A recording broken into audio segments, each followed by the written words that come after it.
जय हिंद दोस्तों, डिस्क्लेमर पढ़ लीजिएगा। मैं सेबी पंजीकृत सलाहकार नहीं हूं। यह वीडियो केवल शैक्षिक और सूचनात्मक उद्देश्य के लिए बनाई गई है। जैसा कि मैं कल आप लोगों को बताया था ना कि Adani total gas limited SM के लिस्ट में शामिल हो सकता है ना, क्लियर बताया था। हालांकि इंटरेस्टिंग बात यही है कि जब कोई भी बढ़िया वीडियो मैं बनाता हूं तो उसको कोई नहीं देखता है। ये कल वीडियो बनाया था, Adani total gas Adani power SM list में शामिल होंगे या नहीं, क्वेश्चन मार्क लगा के मैं इसी पे एनालिसिस किया था कि क्या यह एसएम की लिस्ट में शामिल हो सकता है कल के डेट में या नहीं। तो उसमें मैं बताया था कि मेरा तो व्यू है कि लगभग लगभग चांस है कि आ जाएगा एसएम की लिस्ट से, क्योंकि क्राइटेरिया फिल किया है ना भाई। जो भी हम लोग पढ़े लिखे हैं, चाहे जो भी देखे हैं, वो तो भाई काम करेगा ही ना कहीं कहीं ना कहीं। अब देखिए, आज इसमें 7% की इंटरेस्टिंग बात है कि पहले से ही गिरावट आ गई है। मतलब कई जब शेयर मोमेंटम में भाग रहे होते हैं, जब एसएम की लिस्ट में जाते हैं तब गिरावट आती है। लेकिन जब पता चल जाता है कि हाँ भाई कल एसएम की लिस्ट में जाएगा, तो उससे पहले से ही प्रॉफिट बुकिंग आनी शुरू हो जाती है। और यही चीज़ मैं कल आपको रात में बोला भी था। तो 6-7% प्रॉफिट बुकिंग पहले से ही हो चुकी है। हालांकि इसको हम कह सकते हैं कि मार्केट में भी दबाव था 2% का, इसकी वजह से देखने के लिए मिला। शाम में यहाँ पे न्यूज़ भी कई सारी निकल के सामने आई थी कि सरकार गैस का प्रबंधन कर रही है, अब उतना ज़्यादा सप्लाई में दिक्कत नहीं आ रहा है, सब कुछ यहाँ पे ठीक है ना। तो इसके वजह से थोड़ा सा जो है कूलअप यहाँ पे होता हुआ हम लोगों को दिखा है। अदानी गैस और सभी शेयरों में गिरावट आई है कुल मिला के, ठीक है ना। तो इसकी वजह से इसमें भी गिरावट आई है। अब इसको मैं यहाँ पे दिखा दूँ, पहले यहाँ पे यहाँ पे ये यहाँ पे अगर आप लोग देखोगे, ओहो थोड़ा सा और नीचे करना पड़ेगा। यहाँ पे देखिए, लिस्ट ऑफ सिक्योरिटीज जो भी शॉर्ट टर्म एसएम स्टेज 1 में 16 मार्च 2026, आज है 13 मार्च, 14 और 15 दो दिन छुट्टी रहेगा। तो अगला ट्रेडिंग सेशन आएगा 16 मार्च को। तो 16 मार्च से यह अडानी टोटल गैस लिमिटेड और एक रीगल रिसोर्सेस लिमिटेड है, इन दोनों कंपनियों को कह लीजिए कि एसएम की लिस्ट में डाल दिया जाएगा। शॉर्ट टर्म में ही गई है, अभी बहुत ज़्यादा चिंता वाली बात नहीं है कि लॉन्ग टर्म में नहीं गई है, ठीक है ना। लेकिन शॉर्ट टर्म में भी गई है तो ये भी कम बात नहीं है, ठीक ही है। तो अदानी टोटल गैस यहाँ पे हाईलाइट भी कर दिया हूँ ताकि आपको अच्छे से दिख जाए, सिंबल उम्बल सब कुछ। यहाँ पे कई सारी स्टॉक को यहाँ पे बाहर भी किया गया है। मतलब 16 तारीख से उनकी ये लिस्ट है। अवध सुगर उगर जो है, उषा मार्टिन है, क्वालिटी पावर है, क्री धान इंफ्रा है, वेन्यू रेमडीज है। तो इस तरीके से कई सारी कंपनियों को बाहर भी निकाला गया है और कई सारी कंपनियों को ऐड भी किया गया है। तो 16 तारीख से ये चीज़ क्लियर हो गया। और ये आप यहाँ पे देखिए, आप यहाँ पे देख चेक करेंगे STSM स्टेज 1, जब तक यहाँ पे लिखा रहेगा मान के चलिए कि एसएम की लिस्ट में ये है।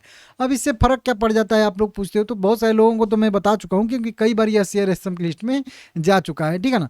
अब जो नए हैं उनको पता नहीं होगा। तो सबसे पहले मार्जिन इसका 100% कर दिया जाएगा। कितना मार्जिन, जो भी मार्जिन रहेगा उससे अगले बैंड पे इसका जो है मार्जिन कर दिया जाएगा। मतलब ये शेयर जो एमटीएफ में आप खरीदते हो ना कि 500-600 रुपये वाला शेयर आपको 100 रुपये 125 रुपये में मिल जाते हैं ना, कल से नहीं मिलेगा। कल से जितना करेंट प्राइस का रहेगा उतना ही आपको पैसा, चाहे इंट्राडे में खरीदिए चाहे एमटीएफ में खरीदिए। एमटीएफ में तो पूरा मार्जिन लगेगा और डिलीवरी में तो पूरा मार्जिन देना ही पड़ेगा, ठीक है ना, इस तरीके से। तो ये मार्जिन वाला कॉल पहले कल आएगा। कल कैसे आएगा कि मान लेते हैं किसी के पास, बंदे के पास कल जो है 5,500 रुपया था, तो वो एमटीएफ में अगर एक नॉर्मल शेयर खरीदता तो वो 10 शेयर खरीदता 565 रुपये के रेट से, ठीक है ना। लेकिन उसने क्या किया होगा कि उसने जो है एमटीएफ में शेयर खरीदे होंगे 10 के बजाय उसने 50 शेयर खरीदा होगा। अब कल उससे मार्जिन मांगा जाएगा कि भाई मार्जिन लाओ, प्राइज अब जितना प्राइज है उतना ही मार्जिन देना पड़ेगा। अब उसके पास उतना ही रुपया था, तो या तो अब एक्स्ट्रा वो 15,000 डाले, 20,000 डाले, तब मार्जिन उसका सेटल होगा। नहीं तो नहीं। अगर उसके पास 15-20 हज़ार मार्जिन होता तो फिर एमटीएफ में क्यों खरीदा, इसका मतलब है कि उसके पास मार्जिन है ही नहीं। तो वो क्या करेगा कि अब इसमें से 10 ही शेयर के लिए उसके पास पैसा है, 40 शेयर तो उसने बस ऐसे ही एक्स्ट्रा खरीद रखा था एमटीएफ में, तो अब 40 शेयर वो अपना मजबूरी में उसको सेल करना पड़ेगा। तो 40 शेयर की सप्लाई आ गई। अब इसी तरीके से मान के चलिए जितने जितने लोग एमटीएफ में खरीदे होंगे सबका जो है मार्जिन कॉल आएगा, और या तो उनको अपने खुद से शेयर बेचना पड़ेगा या फिर जो ब्रोकर है वो शेयर उनका ज़बरदस्ती बेच देगा, ठीक है ना। तो इससे सप्लाई आती है थोड़ी सी, तो इसके वजह से थोड़ी सी गिरावट देखने के लिए मिलती है। 3 करोड़ इक्विटी शेयर 1900 करोड़ रुपए के बाय सेल हुए हैं, 8% का केवल डिलीवरी परसेंटेज है। मतलब सारे के सारे शेयर जो है इंटर ट्रेडिंग में ही बाय सेल हुए हैं। तो ये सारी की सारी खबरें मतलब असर देखने के लिए मिलता है। कुछ प्राइस बैंड में भी आगे आने वाले समय में चेंज होता है, लेकिन अभी मैं प्राइस बैंड इसका चेंज किया हूँ 13 मार्च वाला, लेकिन अभी इसका जो है यहाँ पे प्राइस बैंड चेंज नहीं किया गया है। हो सकता है आगे भी हो सकता है, ये सब जरूरी नहीं कि आज ही होगा, ठीक है ना। इस तरीके से आप लोग देख लीजिएगा। बाकी भाई ठीक है, अब इससे फ़र्क क्या पड़ेगा? देखिए कल ही आप लोग ये मेरी वीडियो आप लोग विश्वास नहीं होगा तो ये वीडियो एंड स्क्रीन पे अभी 2 मिनट के बाद ये शो करेगी, इसको ज़रूर देखिएगा। कल मैं क्या बोला था आप लोगों को, कल नहीं उससे पहले ही बता दिया था, ये पहले दिन जब मोमेंटम किया था तभी, कि इसका रेजिस्टेंस जो बन रहा है वो 650 पे बन रहा है और यहाँ पे प्रॉफिट बुकिंग सही है।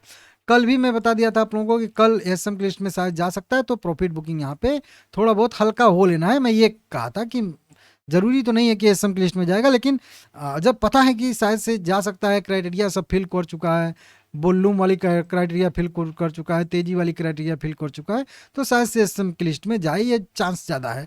तो अपने साइड से थोड़ा सा सेफ्टी रखना है, प्रॉफिट एक बार के लिए थोड़ा सा यहाँ पे लॉक कर लेना है, फिर इसके ऊपर निकलेगा 650 के, तो फिर से देख लेंगे।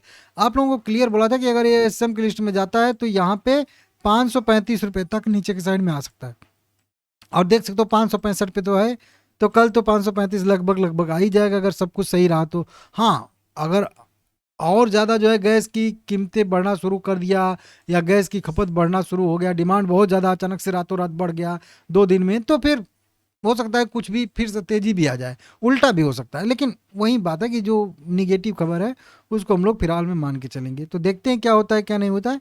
नीचे 507 पे भी सपोर्ट बनेगा, और जहाँ से भागा है 460 से वो तो सपोर्ट। तो अभी थोड़ा सा हो सकता है कि 1 हफ्ते 2 हफ्ते का मेरा व्यू इसमें निगेटिव रहेगा, ध्यान से सुन लीजिएगा, 1 2 हफ्ते का मेरा व्यू इसमें निगेटिव रहेगा, बाकी लॉन्ग टर्म का भी इसमें मेरा पॉजिटिव रहेगा। ठीक है ना, लाइक करिएगा, चैनल को सब्सक्राइब करिएगा। एसएम से बाहर कब आएगा, 1 2 दिन मतलब शनिवार रविवार को बता दूंगा, ठीक है ना।